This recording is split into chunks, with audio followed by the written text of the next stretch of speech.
Update پانے کے لیے ہمارے چینل کو سبسکرائب کریں، لائک کریں، شیئر کریں اور بیل آئیکن کو بھی پریس کریں۔ جب آ جاتی ہے تو نہ ایک ساتھ پیچھے ہوتی ہے نہ ایک ساتھ آگے۔ حضرت مولانا ریاض صاحب کے حادثے کا علم ہوا، دواخانے کے اندر ایڈمٹ کیا گیا۔ عبدالباقی بھیا اور ان کے بیٹے صاحبزادے یہاں تشریف رکھتے ہیں، سارے خاندان کے لوگ پریشان۔ باقی بھیا سب کو تسلی دیتے تھے، عبدالباقی بھائی سب کو تسلی دیتے تھے، صبر کرو کوئی اچھی رپورٹ آئے گی، ریاض بالکل تندرست رہے گا۔ مگر کس کو کیا پتا تھا کہ حضرت مولانا ہم کو دعوے مفارقت دے کے چلے جائیں گے۔ معصوم سی 4 سال کی بیٹی، مولانا کا معمول تھا اپنے گاڑی پہ بٹھا کے اس کو اسکول لے، چاچا ابو کیوں آرام کر رہے ہیں، وہ اٹھتے کیوں نہیں، مجھے اسکول کیوں نہیں لے جاتی۔ بیٹی کا 11ویں کا سال، آپ اندازہ کر سکتے ہیں ان کی بیوی کے اوپر جو غم پڑا، ان کے معصوم بچوں کے ذہن کے اوپر جو افتاد پڑی۔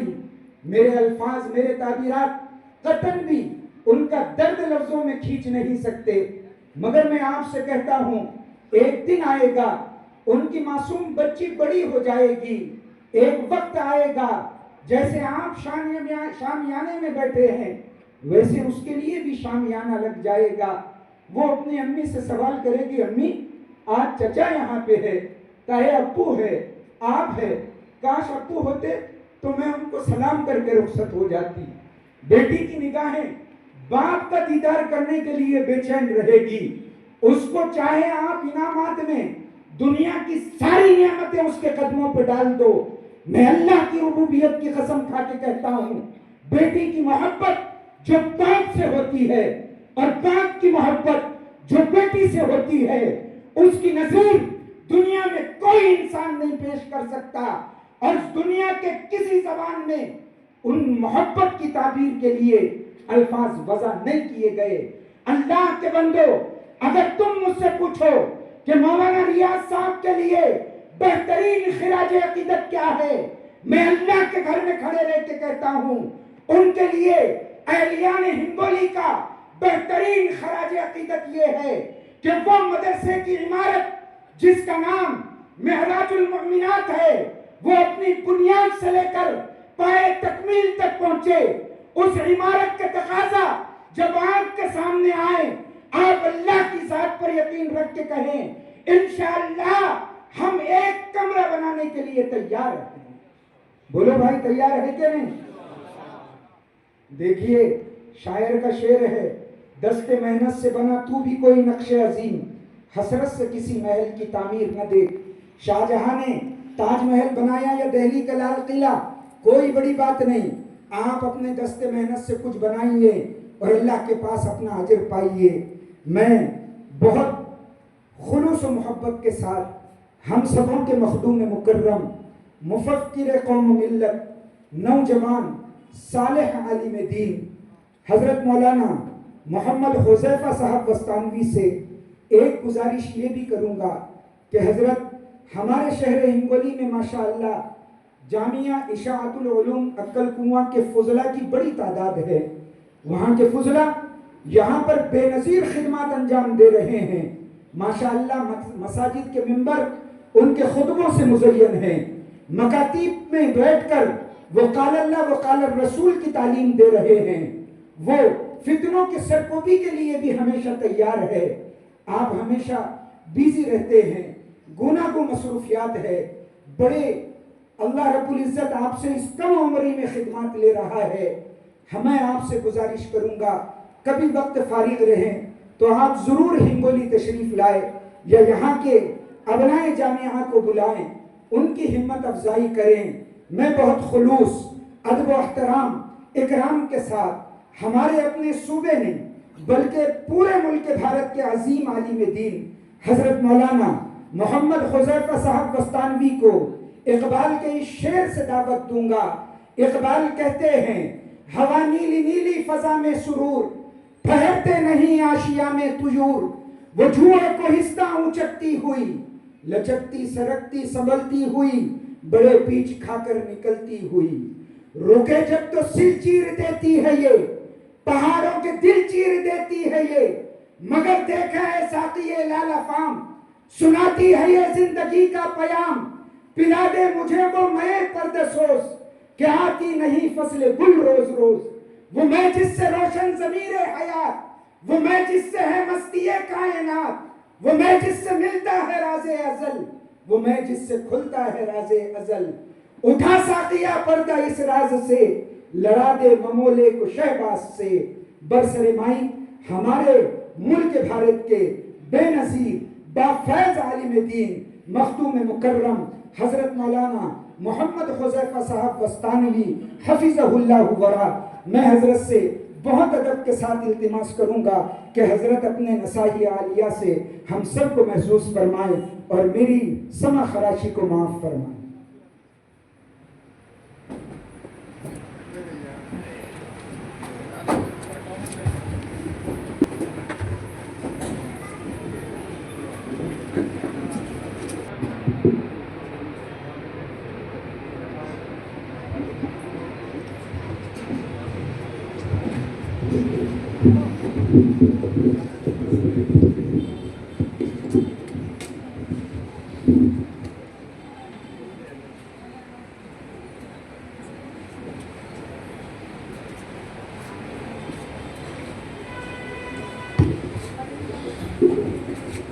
بسم الله الرحمن الرحيم، الحمد لله رب العالمين، والعاقبة للمتقين، والصلاة والسلام على سيد الأنبياء والمرسلين، سيدنا وحبيبنا وحبيب رب العالمين محمد وعلى آله وأصحابه ومن هدى بهديه إلى يوم الدين.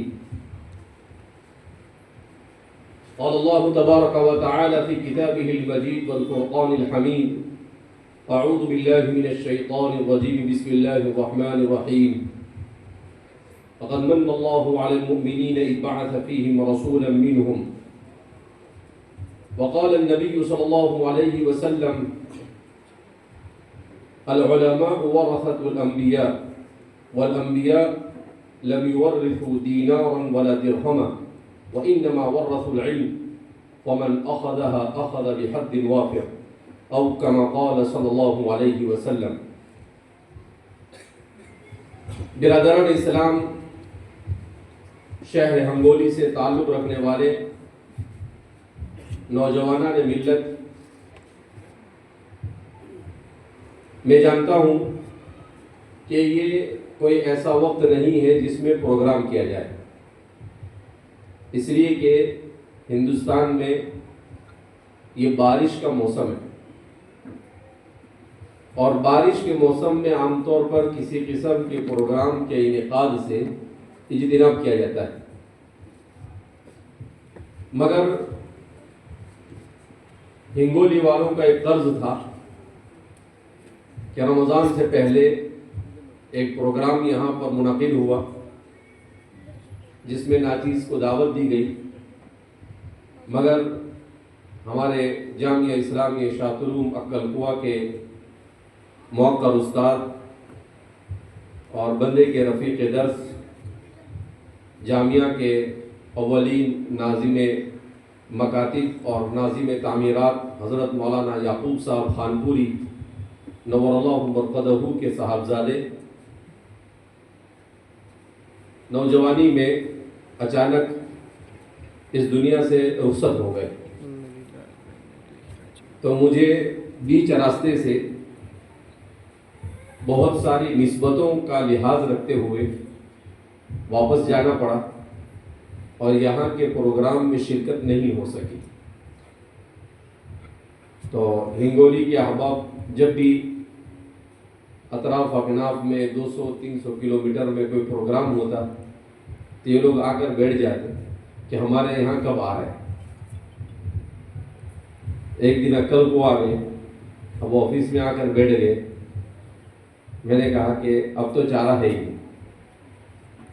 میں ایسا بولوں کہ بارش کے بعد تو کہیں گے کہ بارش تو ابھی شروع ہوئی ہے، 4 مہینے لگیں گے۔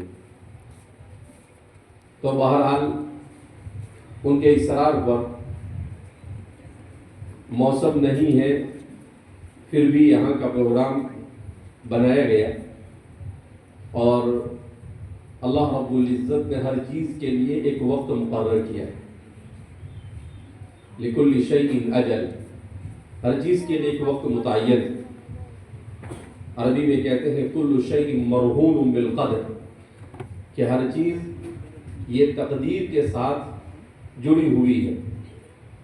تو ظاہر سی بات ہے آپ حضرات کے ساتھ یہ ایمانی اور اسلامی ملاقات کے لیے اللہ نے یہی وقت متعین کیا تھا. تو آپ حضرات کی خدمت میں ہم حاضر ہیں. بہرحال جیسا کہ ہم جانتے ہیں کہ اللہ رب العزت نے مجھے اور آپ کو ان خوش قسمت انسانوں میں پیدا فرمایا جن کو اللہ رب العزت نے ایمان اور اسلام جیسی عظیم نعمت سے مالا مال کیا. آپ کو معلوم ہونا چاہیے کہ روئے زمین پر انسانوں کی تعداد 850 کروڑ ہے. کتنی ہے؟ 850 کروڑ. ان 850 کروڑ انسانوں میں 200 سے 250 کروڑ انسان ایسے ہیں جو نعمت ایمان سے مالا مال ہیں، اور 600 کروڑ انسان ایسے ہیں جو اس نعمت سے محروم ہیں. میں اور آپ وہ خوش قسمت ہیں جنہیں اللہ رب العزت نے 600 کروڑ میں نہ رکھ کر 250 کروڑ میں رکھا. نبی کریم صلی اللہ علیہ وسلم کی خدمت اقدس میں کچھ دیہاتی صحابہ آئے اور آ کر رسول اللہ صلی اللہ علیہ وسلم پر ابھی نئے نئے مسلمان ہوئے تھے، انہیں ابھی دین کی پوری فہم نہیں تھی، تو کچھ اس طرح سے بات کرنے لگے جیسے وہ آپ صلی اللہ علیہ وسلم پر ایمان اور اسلام لا کر احسان کر رہے. تو اللہ کے رسول صلی اللہ علیہ وسلم پر آیت کریمہ نازل ہوئی.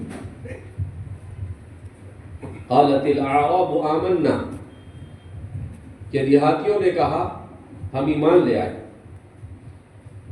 قل لم تؤمنوا ولكن قولوا اسلمنا، تو کہا کہ اے محمد عربی صلی اللہ علیہ وسلم آپ کہہ دیجئے ایسا مت کہو کہ ہم ایمان لائے، بلکہ یہ کہو کہ ہم اسلام لائے. اس لیے کہ ایمان اور اسلام میں فرق ہے. اسلام کہتے ہیں ظاہری طور پر اسلام پر عمل کرنا. آپ نماز کے پابند ہیں، آپ روزہ رکھتے ہیں، آپ حج پڑھتے ہیں، آپ زکوٰۃ دیتے ہیں، آپ اسلام کی تعلیمات کو ظاہری طور پر عمل کرتے ہیں، تو یہ اسلام ہے. اور ایمان کیا ہے؟ ایمان نام ہے اللہ کی وحدانیت، اللہ کی محبت، اللہ کی عظمت کا دل کی گہرائیوں میں اتر جانا. اذا وقر فی القلب الایمان، ایمان کا تعلق دل سے ہے. تو اسی لیے حضرت ہمارے علماء کے یہاں یہ بحث ہے کہ کوئی آدمی اپنے آپ کو مومن کہہ سکتا ہے یا نہیں. تو علماء کی بڑی جماعت کہتی ہے نہیں، اپنے آپ کو مسلمان تو کہہ سکتا ہے، مومن نہیں کہہ سکتا ہے. کیوں؟ کہ مومن ہونا، کون مومن ہے اور کون مومن نہیں ہے، اسے اللہ کے علاوہ کوئی نہیں جانتا ہے. اللہ کرے کہ ہمارا شمار مومنین میں ہو جائے، اس لیے کہ کامیاب وہی ہے جو مومن ہے. تو دور میں عطا فرمائی جس دور میں پوری دنیا یہ دنیا کے پیچھے دوڑ ہے. دنیا یعنی دنیا میں بسنے والے انسان یہ دنیا کے پیچھے دوڑ رہے ہیں. ہر انسان کو ایک ہی فکر ہے، میرا جیب بھر جائے، مجھے دولت مل جائے، میرا پیٹ بھر جائے، میرا بنگلہ بن جائے، مجھے اچھی گاڑی مل جائے، میری تجارت چل جائے، میرا نام ہو جائے، میں منتری سنتری بن جاؤں، مجھے کوئی عہدہ مل جائے. ہر ایک اسی کے پیچھے دوڑ رہا ہے. جبکہ یہ ساری چیزیں عارضی، ان میں سے کوئی بھی چیز یہ ہمیشہ انسان کے ساتھ نہیں رہنے والی. اگر منتری سنتری ہے تو 5 سال رہے گا، 10 سال رہے گا، 15 سال رہے گا، ایک نہ ایک دن ہارے گا تو سارے منتری پن کیا ہو جائے گا؟ ختم ہو جائے گا۔ عہدہ ہے تو کبھی نہیں ہے، دولت ہے تو آج ہے کل نہیں ہے، دولت نہ کہہ کر آتی ہے نہ کہہ کر جاتی ہے، خاموشی سے آتی ہے اور چپکے سے نکل جاتی ہے۔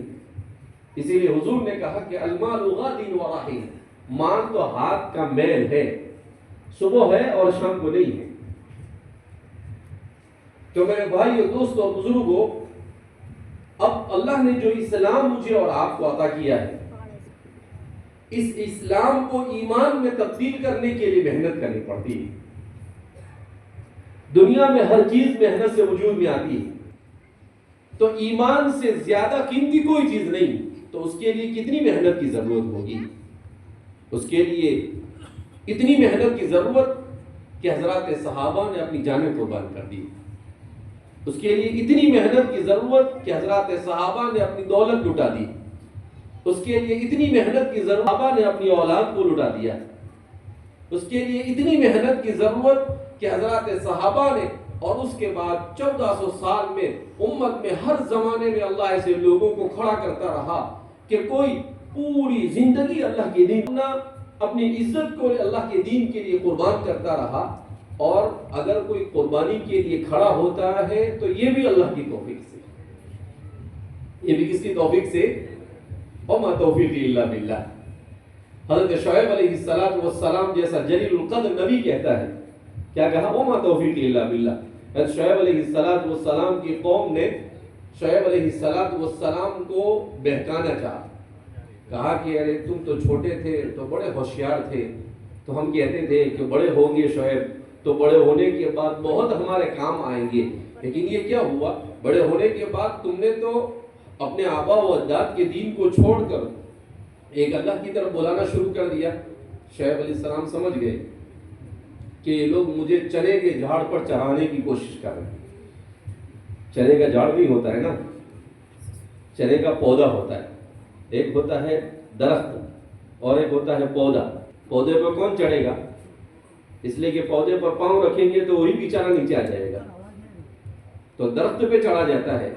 تو چنے کے جھاڑ پر چڑھانے کا مطلب کیا ہے کہ انسان کی بیجا تعریف کر کر اس کو پھگا بنانا، پھلا کر پھگا بنا دینا، کہ وہ کسی طریقے سے اپنی تعریف سن کر اپنے مشن سے، اپنے ویژن سے، اپنے مقصد سے ہٹ جائے اور ان کی باتوں کے اندر میں آ جائے۔ تو حضرت شعیب علیہ السلام اللہ کے نبی تھے۔ شعیب علیہ السلام نے کہا ان اريد الا الاصلاح ما استطعت وما توفیقی الا باللہ، کہ بھائی یہ چنے کے جھاڑ پہ چڑھانے کا کام مت کرو، تم یہ سمجھتے ہو کہ تمہارے ایسے میری تعریف کرنے سے میں اپنے مشن کو اور اپنے ویژن کو اور اپنے مقصد کو اور اپنی دعوت کو چھوڑ دوں گا؟ کہا میری زندگی کا مقصد یہ ہے ان اريد الا الاصلاح ما استطعت، اپنی استطاعت اور طاقت کے بقدر تمہاری اصلاح، وما توفیقی الا باللہ۔ قربان جائیے سیدنا حضرت شعیب علیہ السلام کی مقدس ذات پر، کیا فرماتے ہیں؟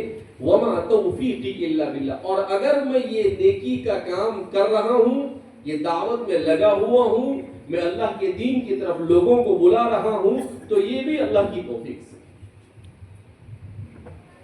میرے اور آپ کے جیسا ہے تو کالر اٹھانا شروع کر دیں۔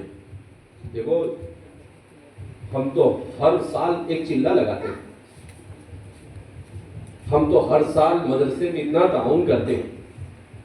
اللہ رب العزت انسان کی ہر کمزوری کو جانتا ہے، تو قرآن میں انسان کی ہر کمزوری کا علاج ہے۔ اس لیے اللہ کیا کہتے ہیں؟ انفقوا مما رزقناکم، خرچ کرو اس میں سے جو ہم نے تم کو دیا۔ کیا کہتا ہے قرآن؟ مما رزقناکم، کیا مطلب؟ کہ تو اپنی ماں کے پیٹ سے نہیں لایا۔ اگر تیرے پاس کچھ ہے دولت تو یہ کیا ہے؟ یہ اللہ نے دیے تجھے، رزقناکم، ہم نے تمہیں دی۔ تو نہ انسان دولت لے کر آتا ہے، نہ انسان علم لے کر آتا ہے، نہ انسان عزت لے کر آتا ہے، نہ انسان منصب لے کر آتا ہے، کچھ نہیں آتا ہے۔ وہ اس دنیا میں روتے ہوئے آتا ہے۔ کیسے آتا ہے وہ؟ اور اگر بچہ پیدا ہو نہ رو تو گھر والے پریشان ہو جاتے ہیں کہ بھائی یہ روتا کیوں نہیں ہے. ڈاکٹر پریشان ہو جاتا ہے کہ بھائی اس کو آکسیجن نہیں جا رہا ہے دماغ میں, اس لیے یہ رو نہیں رہا ہے. تو نہیں رو رہا ہے, اس کو رلانے کی کوشش کی جاتی ہے کہ بھئی یا رو, تاکہ پتہ چلے کہ ہاں واقعتاً یہ کیا ہے, زندہ ہے, ہاں اس کے سارے اعضاء کیا ہے, سلامت ہے, اس کا برین کام کر رہا ہے, آکسیجن اس کے برین تک, اس کے دماغ تک کیا ہو رہا ہے, پہنچ رہا ہے. تو اس کو کھانے کا سکھایا جاتا ہے. پہلے دودھ پینا سکھایا جاتا ہے, پھر پانی پینا سکھایا جاتا ہے, پھر کھانا کھلانا سکھایا جاتا ہے, پھر چلنا سکھایا جاتا ہے, پھر ہنسنا. بچہ جب پہلی مرتبہ ہنستا ہے تو گھر کا ہر فرد ارے دیکھو وہ ہنسا, تو اس کا مطلب کیا ہے کہ ہنسنا بھی سکھانا پڑتا ہے اس کو. تو ہر چیز اس کو سکھانی, کوئی چیز. یہ اللہ کا عجیب نظام ہے. اللہ رب العزت آپ دنیا میں جتنی بھی مخلوق ہے, چاہے وہ جانور کے قبیل سے ہو, چاہے وہ درندوں کے یا پرندوں کے قبیل سے ہو, آپ دیکھیں گے ان کے یہاں پر بچہ جب انڈے سے نکلتا ہے یا جب بکری وغیرہ بچہ دیتی ہے تو وہ آدھے گھنٹے 1 گھنٹے میں چلنا پھرنا شروع کر دیتا ہے. مگر انسان کے بچے کو چلنے کے لیے 8 مہینے, 1 سال, 1.5 سال اور کبھی 2.5 سال تک نہیں چلتا تو پریشان ہو جاتا ہے باپ, کہا کہ لے جاؤ اس کو ڈاکٹر کے پاس کہ بھئی چلتا کیوں نہیں. اسی لیے اللہ نے کہا نا اخرجکم من بطون امہاتکم لا تعلمون شیئا, اللہ نے تمہیں اپنی ماؤں کے پیٹ سے نکالا اس حال میں کہ تم کچھ نہیں جانتے. تو اللہ نے یہ نظام کیوں بنایا؟ اس لیے کہ اللہ نے انسان کو دماغ دیا, اللہ نے اسے عقل دی. یہ عقل اگر انسان کو ہر چیز کا اللہ محتاج نہ بناتا تو ہر انسان اس دنیا کے اندر میں فرعون بن جاتا. ہر انسان کیا بن جاتا؟ فرعون کو تھوڑی سی دولت کیا دے دی اللہ نے, تھوڑی سی بادشاہت کیا دے دی, کیا کہتا انا ربکم الاعلی, میں تمہارا سب سے بڑا پروردگار ہوں. بے وقوف کو سمجھ میں بھی نہیں آیا. قرآن کی تلاوت میں کر رہا تھا تو قرآن کریم نے 26ویں پارے میں اس کا ذکر کیا, تو اس میں کہا اس نے کہ دیکھو میرے ارد گرد نہریں بہہ رہی ہیں. تو اس نے اپنی ربوبیت پر, اپنے گھر کے سمندر کے کنارے پر ہونے کو اپنی ربوبیت پر دلیل بنایا. اور آج تو کتنے گھر سمندر کے کنارے بنتے ہیں تو کتنے فرعون بن جاتے ہیں. تو اللہ نے یہ نظام اس لیے دنیا کو بنایا کہ تاکہ ہر انسان کو اس بات کا احساس ہو کہ بھائی اپنے پاس کچھ نہیں, سب کچھ دینے والی ذات اللہ کی ہے. اسی لیے انسان اور شیطان, ان دونوں کے درمیان جو مقابلہ ہوا, جو پہلا امتحان ہوا, اس امتحان کو اگر آپ دیکھیں گے تو آپ اس چیز کو بخوبی پائیں گے کہ شیطان جس بیماری میں مبتلا ہوا وہ تھی تکبر, اور آدم علیہ السلام جس بیماری سے بچے اور جو خوبی آپ نے استعمال کی وہ تھا تواضع. وہ کیا تھا؟ تواضع.